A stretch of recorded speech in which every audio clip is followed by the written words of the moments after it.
When people think of walleyes, they think that they're fish of the north.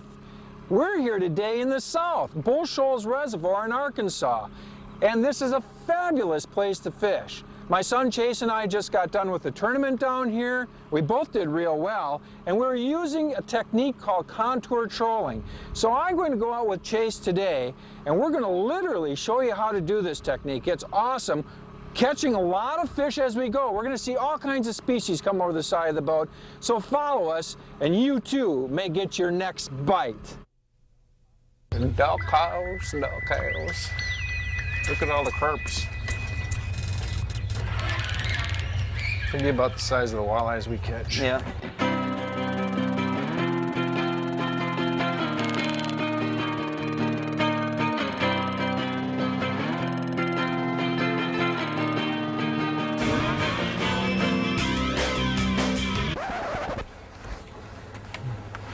Why are we not jamming? Because it's early in the morning. What? It's early in the morning. I don't like to jam.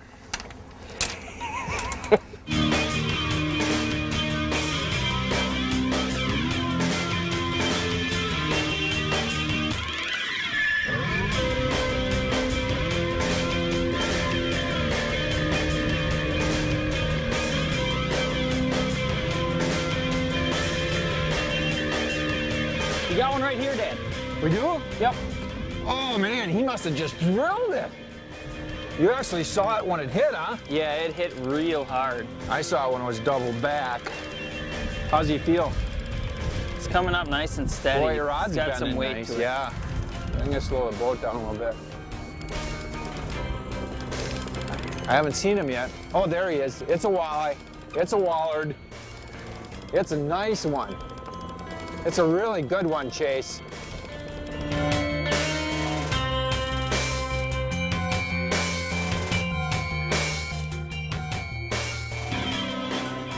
He's a good one.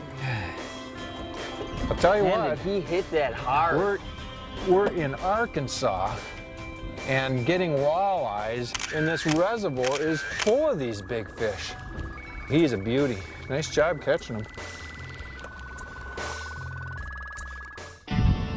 When you're dealing with a reservoir, you never really know where the fish are going to be.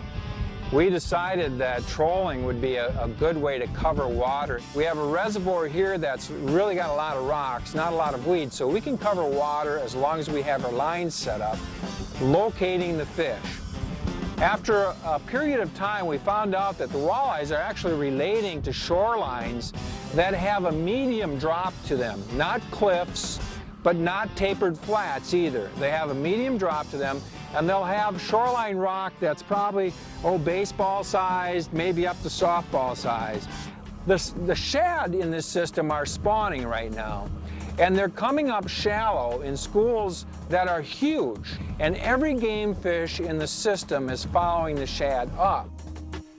So our job is to dissect this slope that we're fishing and make sure that we cover the water efficiently to catch the fish. And that's how we have our crankbait set up. We have a staggered setup. I'm actually holding the boat in 12 feet of water, but right now what we're doing is we're staggering the lines. We have a board line with a shallow running crankbait, and we only have about 40 feet of monofilament out in shallow, in 6 to 7 feet of water. The next rod that we have is a flat line with a pure running crankbait. I'm using 12-pound sensation line. We're covering the 8 to 9 foot depth with this bait.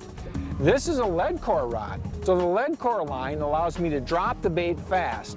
I've got a lead core rod out with only 55 feet total of line. About 30 feet of that is lead core. The rest is a monofilament leader. This drops my bait right down in a short line, and I'm covering the 10-foot zone here. This is another lead core rod right here. We're covering the 11 to 12 foot zone.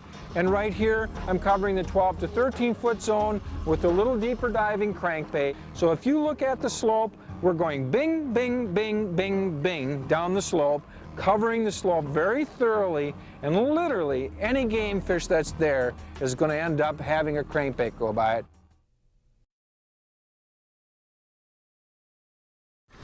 You know, something that's extremely vital in order to become a successful crankbait fisherman, whether you're contour trolling or open water trolling, is learning how to tune your crankbaits. If the crankbait is running off to the left, you want to bend the assembly ring, which is the little ring on the crankbait, to the right. If the crankbait's running off to the right, you want to bend the assembly ring to the left, and then you're ready to go fishing. Are you making the shift in slow motion, or are you going to make the shift?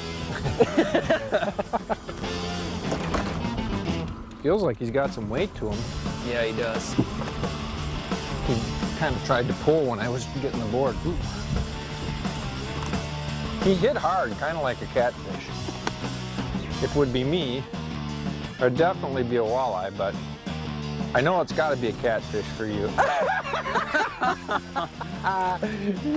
Here, since you're catching them, you need to take them off. Don't talk to me. Don't talk to me. Chase Catfish Parsons. We're gonna get you a truck with big lettering on the side. Mr. Catfish. You get that catfish out and I'm gonna roll this other mono line in and put it on the board. Hey, we got one over there. We got one over there. Let me get the crankbait out of the net here and I'll come and get it for you. Okay. We're multi-species anglers today. Catfish, smallmouth, crappies, whitefurs, stripers, bluegills, sunnies. How's this one feel? I don't know. He's been staying down and knocking the line hard, so hard to tell. This one's a He's walleye. nice walleye. Whew. He had the short net along. He was pounding like a catfish, but of course it was me catching him, so it was a walleye. Of course. That's a nice fish too. That is a beautiful fish. They're so pretty here too. Gorgeous color. Okay, buddy, let him go.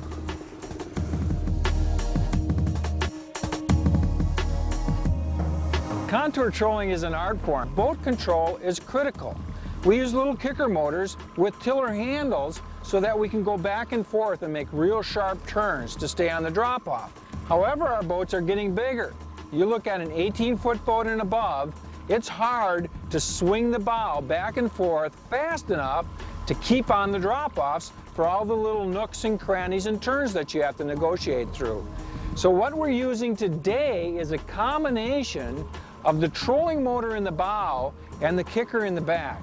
Today's technology is amazing. That PTS-5 motor guide up there tracks the depth for me. We have it set at 12 feet, and that means that automatically the motor is steering along this depth contour. It's keeping the front of my boat in 12 feet. I can literally watch that trolling motor, and as the trolling motor turns out, it tells me it's getting shallow ahead of me. I turn my kicker motor and help it along. This way, I know by using both motors in conjunction that my baits are in the fish zone 100% of the time. Chase, there's one. Oh, I got a snag here. Let me get it quick. Oh, there it is. Got it. I'm gonna get the net right away, Chase. Okay. Is it still there? Yeah, he's still there. Feels like a walleye. Feels like a walleye. Oh yeah, it is, it is. Ready? Get him, get him!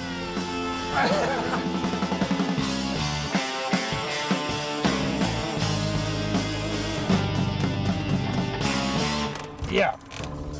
That's a nice, look how fat they are. The whole time, if we put this fish in the live well right now, all he would do is regurgitate shad all that long, wouldn't he? Yeah. It was unbelievable. Well, we're gonna let him go quick. There he goes. Boom. He took right off. The Real Deal. Straight talk to make you a better fisherman. Brought to you by thenextbite.com. Real fishing information from real fishing experts. You know, one thing we really like to do with our crankbaits is to change out the hooks to Mustad triple grips. These hooks have ultra point technology, which basically means that you can bang these hooks on rocks and they retain their sharpness. Also, a key feature of these hooks is the inward bend, which means when a fish bites, it's real tough for the fish to get off because of the inward bend. So when determining what size hook you want to change out into the crankbait, you look at what came standard and match that, or sometimes you can actually go slightly larger because of the thin wire, and it won't even affect the action of the crankbait. You know, it's really been the rave out on tour for us, and it sure helped us get a lot of fish in the boat today. 5-0. It's gonna be a walleye, isn't it? It's fighting like one.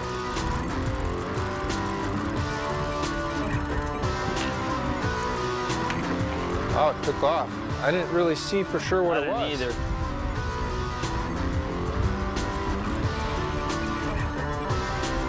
Starting to fight like a smallmouth or something now. No, it's bigger than a smallmouth.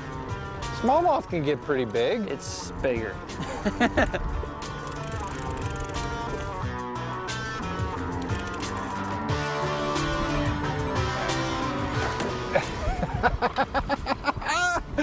It is a smallmouth.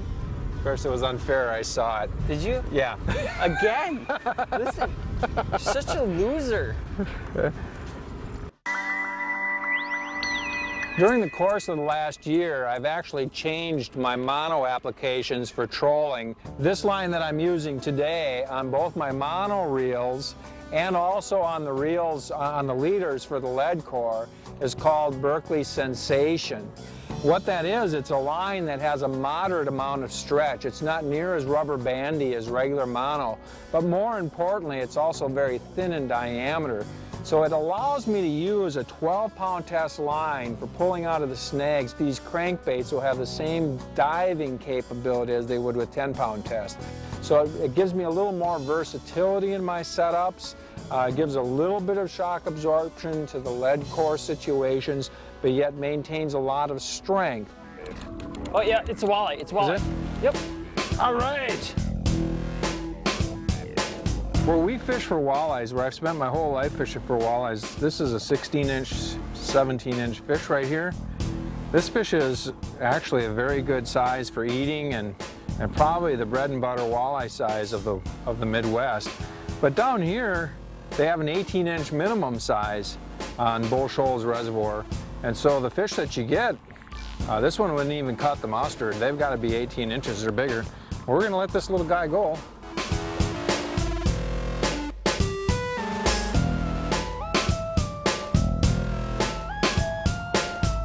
And there's one. And there's another one too. I'll tell you what, you go long distances with a technique like this and you don't mark much and you don't get much. What you're searching for are the little schools of fish that have pushed shad up against the bank. And your electronics are key into giving you a warning sign that they're there. But electronics are so much more in every single thing that you do for fishing. Let's take the GPS for example. Once we found out that we were finding fish on this type of a shoreline where it was the rock rubble type shoreline, we could eliminate all the other shorelines, but I can do that on the map. What I would do is go into GPS mapping like we have here, and you can see the characteristics of the shorelines that we're trolling. We've got plot trails along this type of a shoreline. Now, if I want to repeat that pattern throughout the reservoir, or even throughout any lake that I'm fishing, once I have a pattern established, I can actually zoom in my map, take a look closely at the characteristic drop-offs that the shoreline has to offer, and then drive right to those spots. I'm not going on these steep drop-offs. So I can actually go from area to area to area on the reservoir and eliminate over half of my water with the GPS alone. It allows me, in combination of using the electronics, the technique, and the GPS, I can really go out and dissect a brand new piece of water and get a great rock solid pattern going like we have here today.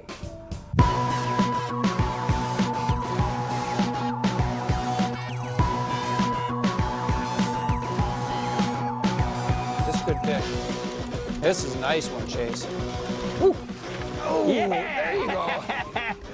Woo. Tell you what, a limit of these every day, you'd have made a lot of That's a money nice in that one. tournament. Whew. That's on that blue one, huh? Yeah, it is. You need pliers? I got Alex? 'em. Okay. That is a nice fish. Look at how pretty they are here.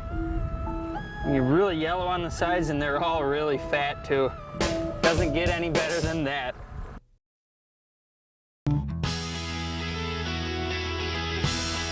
Hard life. And I'm going through.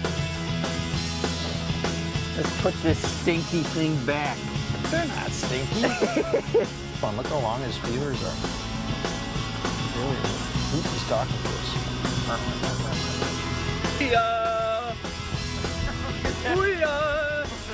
I love to clean the boat. That's what we bring him along for.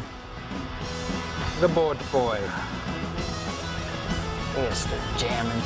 Gary and Chase Parsons stayed at Bull Mountain Resort. For more information, call or contact on the web at bullmountainresort.com.